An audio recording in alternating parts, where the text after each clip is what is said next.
ॐ त्र्यम्बकं यजामहे सुगन्धिं पुष्टिवर्धनम् उर्वारुकमिव बन्धनं मृत्युर्मुक्षे महामृतम्। অর্থাৎ হে ত্রিনয়ন, আমাদের জীবনকে সুগন্ধে ভরিয়ে তোলো, সকল বন্ধন থেকে মুক্তি দিয়ে আমাদের মৃত্যু হতে আমৃত্যুতে নিয়ে যাও। এটি মহামৃত্যুঞ্জয় মন্ত্র, যার রচয়িতা ও প্রচারক হলেন ঋষি মার্কণ্ডেয়। তবে কোথাও কোথাও এই কথাও পাওয়া যায় যে এটি বেদের মন্ত্র, যা মার্কণ্ডেয় ঋষি কেবলমাত্র আবিষ্কার করেছিলেন। আবার কোনো কোনো জায়গায় এই তথ্য পাওয়া যায় যে এই মন্ত্রের রচয়িতা স্বয়ং ঋষি মার্কণ্ডেয়। এই পবিত্র শ্রাবণ মাসে এই শুভ সময়ে আমরা শুনব সৃষ্টির প্রায় আরম্ভের দিকে উৎপন্ন হওয়া রোগ, শোক, ব্যাধি, বিপদ হরণকারী পৃথিবীর প্রথম জ্যোতির্লিঙ্গ সোমনাথ অর্থাৎ সোমেশ্বর মহাদেবের আবির্ভাবের সুন্দর কাহিনী। তার সঙ্গে এই কথাও জানব যে কেন, কবে থেকে মহাদেব চন্দ্রদেবকে নিজের জটায় ধারণ করলেন। মহাদেবের সেই চন্দ্রশেখর রূপের সুন্দর কাহিনী শুনব। জানেন, সোমেশ্বর মহাদেবের এই মন্দিরটি চন্দ্রদেব সোনা দ্বারা নির্মাণ করেছিলেন। পরবর্তীকালে রাবণ এই মন্দিরটি রৌপ্য দ্বারা পুনর্নির্মাণ করেছিলেন এবং দ্বাপর যুগে ভগবান শ্রীকৃষ্ণ সোমেশ্বর মহাদেবের এই মন্দিরটি চন্দন কাঠ দিয়ে নির্মাণ করেছিলেন। আজ জানব সোমেশ্বর মহাদেবের কাহিনী, অর্থাৎ প্রথম জ্যোতির্লিঙ্গের কাহিনী। তাহলে চলুন আমাদের আজকের গল্পটা শুরু করা যাক।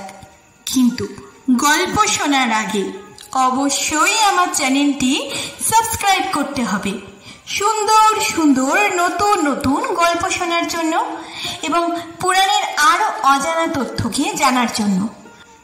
তাহলে চলুন চ্যানেলটি সাবস্ক্রাইব করে আমার আজকের গল্পটা শুনে নিন। হিন্দু পুরাণ অনুসারে এই ঘটনার আরম্ভ যবে সৃষ্টিকর্তা ব্রহ্মা তার নিজ মন থেকে তার এক অন্যতম মানসপুত্র দক্ষকে সৃষ্টি করলেন। এরপর সৃষ্টিকর্তা ব্রহ্মা দক্ষকে দিলেন সৃষ্টির সবচেয়ে কঠিন দায়িত্ব, প্রজা পালনের ভার। দক্ষ পেলেন প্রজাপতির পদ।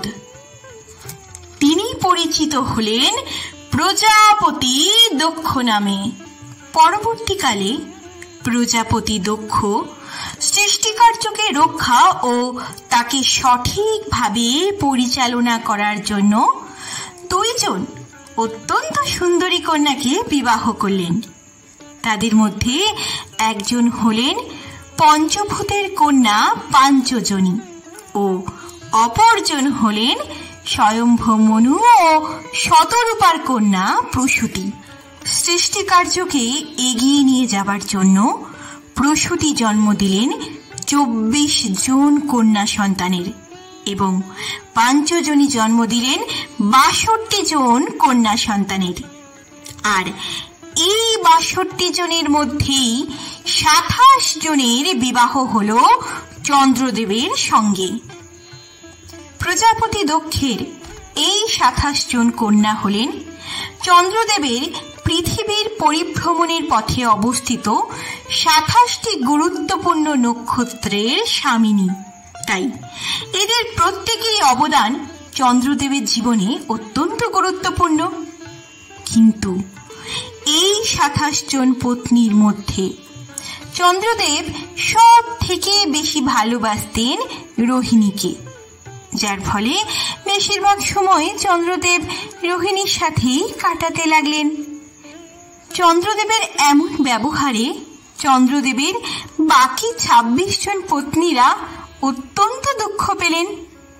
ফলে তারা তাদের পিতা প্রজাপতি দক্ষের কাছে গিয়ে চন্দ্রদেবের নামে নালিশ করলেন। কন্যাদের চোখের জল পিতা প্রজাপতি দক্ষকে অত্যন্ত বিচলিত করে তুলল। প্রজাপতি দক্ষ তখন চন্দ্রদেবকে আহ্বান করলেন।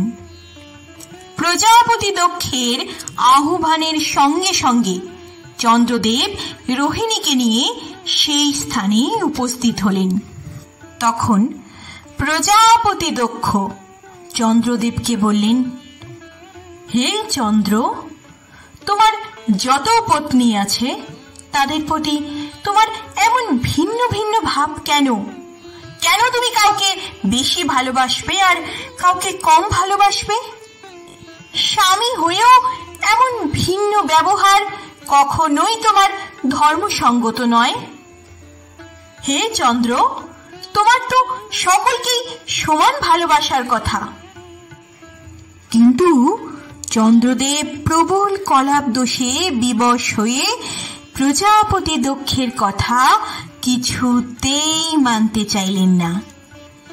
চন্দ্রদেবের এমন ব্যবহার দেখে প্রজাপতি দক্ষ এবার চন্দ্রদেবকে অভিশাপ দিলেন।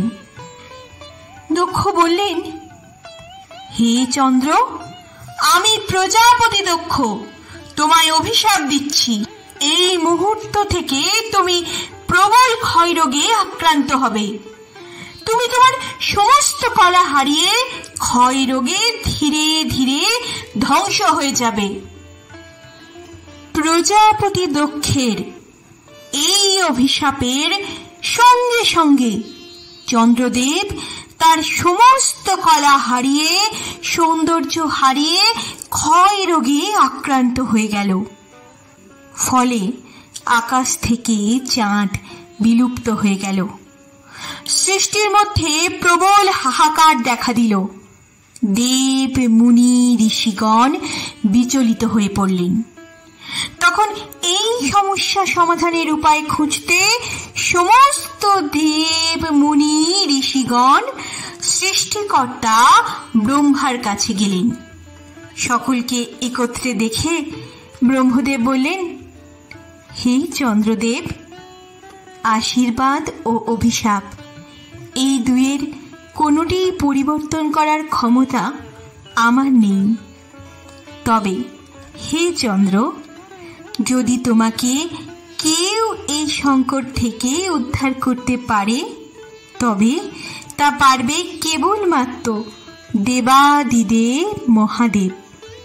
হে চাঁদ, তুমি পৃথিবীর আরব সাগরের তীরে অবস্থিত সৌরাষ্ট্রে যাও। সেই স্থানে তুমি কপিলা, হিরণা ও সরস্বতী নদীর সঙ্গমের নিকটে মহাদেব শিবের একটি শিবলিঙ্গ স্থাপন করে মহামৃত্যুঞ্জয় মন্ত্রের দ্বারা দেবাদিদেব মহাদেবের আরাধনা করো। পূর্বে তোমার মতোই ঋষি মার্কণ্ডেয় মহামৃত্যুঞ্জয় মন্ত্রের দ্বারা মহাদেবের আরাধনা করে মৃত্যুকে পরাজিত করেছিল। তাই হে চন্দ্র, তুমি অবিলম্বে মহামৃত্যুঞ্জয় মন্ত্রের দ্বারা মহাদেবের আরাধনা করো। তখন ব্রহ্মদেবের কথায় দেব ঋষি মুনিগণ সকলে মিলে চলল আরব সাগরের তীরে সৌরাষ্ট্রে অবস্থিত সেই পুণ্যক্ষেত্রে। সেই পুণ্যভূমিতে উপস্থিত হয়ে মহামৃত্যুঞ্জয় মন্ত্র জপ করে মহাদেব শিবের আরাধনা শুরু করলেন চন্দ্রদেব।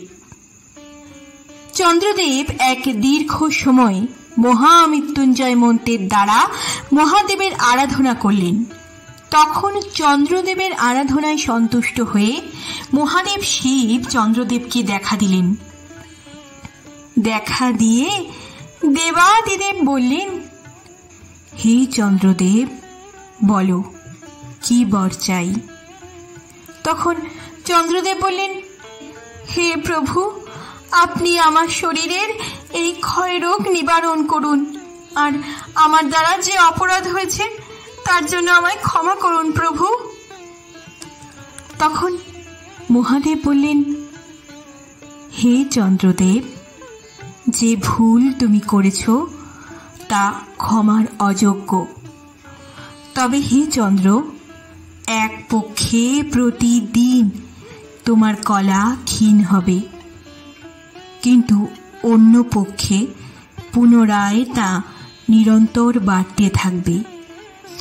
হে চাঁদ, দক্ষের ক্রোধ ও অভিশাপ থেকে তোমাকে রক্ষা করতে আজ থেকে আমি তোমাকে আমার মস্তকে ধারণ করলাম। এখন থেকে তুমি সদা সর্বদার জন্য সুরক্ষিত। চন্দ্র, তুমি ত্রিনদীর সঙ্গমে গিয়ে স্নান করলেই তোমার সমস্ত পাপ ক্ষয় হয়ে যাবে। তুমি পূর্ণ চন্দ্রকলা ফিরে পাবে। তোমার নামেই এই ক্ষেত্র প্রভাস ক্ষেত্র নামেই পরিচিত হবে। তখন চন্দ্রদেব মহাদেবকে বললেন, হে করুণা নিধান, হে ভোলানাথ, হে আদিদেব, আপনি পৃথিবীবাসীর কল্যাণের জন্য এই ক্ষেত্রে জ্যোতির্লিঙ্গ রূপে আবির্ভূত হন, যাতে আমার মতন পৃথিবীবাসীরা তাদের সমস্ত শোক, রোগ, দুঃখ, ব্যাধি থেকে মুক্ত হতে পারে।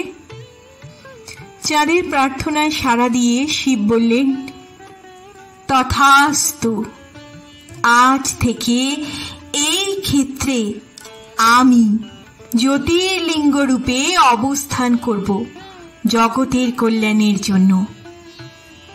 আর সেই থেকে আরব সাগরের তীরে অবস্থিত অধুনা গুজরাট রাজ্যের সোমনাথ জ্যোতির্লিঙ্গটি পৃথিবীর প্রথম জ্যোতির্লিঙ্গ রূপে আজও বিরাজিত হয়ে আছে। মহাদেব শিব এই স্থানে সোম বা চন্দ্রদেবের আরাধ্য দেবতা সোমনাথ মহাদেব নামে পরিচিত। আর এই হল সৃষ্টির প্রথম জ্যোতির্লিঙ্গ সোমেশ্বর জ্যোতির্লিঙ্গের কাহিনী। তাহলে সবাই একবার বলুন, জয় মৃত্যুঞ্জয় মহাদেব শিবের জয়, জয় মৃত্যুঞ্জয় মহাদেব শিবের জয়, জয় মৃত্যুঞ্জয় মহাদেব শিবের জয়। আপনারা শুনছিলেন স্টার অডিবেল। স্টার অডিবেলে আমাদের আজকের নিবেদিত গল্প ছিল প্রথম জ্যোতির্লিঙ্গের আবির্ভাবের কাহিনী, অর্থাৎ সোমেশ্বর মহাদেবের কাহিনী। হারিয়ে যেতে বসা পুরাণের সুন্দর সুন্দর গল্পগুলি জানার জন্য অবশ্যই আমার চ্যানেলটি সাবস্ক্রাইব করতে হবে এবং আমাদের আজকের গল্পটি আপনার বন্ধু বান্ধব আত্মীয় পরিজন সকলের সাথে শেয়ার করে নিন।